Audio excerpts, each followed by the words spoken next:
Sober up. COVID-19 respects no national borders, no social bounds, no political systems, and no cultural values. It hits us just as hard. It levels the world.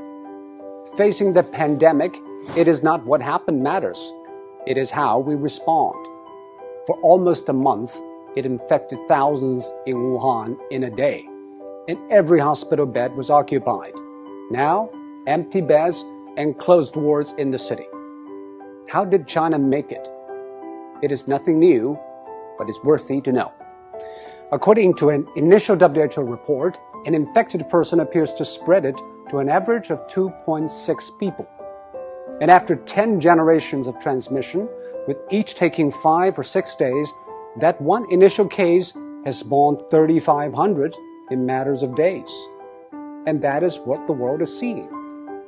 What China did is to break the cycle by human intervention. The scale unprecedented in history. Extreme, draconian, and aggressive. These are the words used to describe China's response. But now, people have come to terms with the new norm, lockdown. Some people say, isn't that a violation of individual rights? Actually, the balance between individual rights and public safety is always an ever-changing equation. After 9/11, all the airports in the world began to impose draconian safety checks on passengers, and people accepted it because we traded a little of our freedom for the greater good of the public. China imposed the largest and most draconian quarantine in history. Factories shut, public transport stopped, and people stayed indoors. By doing that, it flattened the curve. On one hand, China avoided many millions of cases and tens of thousands of deaths. On the other, it stretched out the time and made the hospitals restaffed and less strained. This is exactly what Europe and America should know. But public policy needs both ends to agree, the decision makers and the decision takers.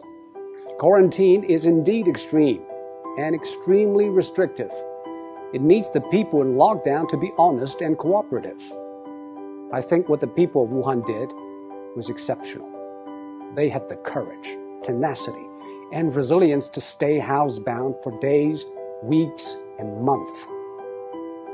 Most view the quarantine as a civic duty, and that is why it worked. Public health methods are universal. They either work or they don't. We are all human beings. Our epidemiology is the same, but we have different economies, demographies, and sociologies. Facing a global pandemic, every nation needs a new contract signed between its politicians, businesses, and the public. Desperate times ask desperate measures. This is a desperate time, and we should not put politics ahead of public health, now more than ever. The new coronavirus has been claimed by ideologues. Donald Trump said it justified tighter border control. Bernie Sanders linked it to free health care. While in Singapore, every infection case is followed and dealt with. Bit by bit, every country is testing its methods through trial and error. Some paid a high price, and some set a high bar. We should all move ahead with humility.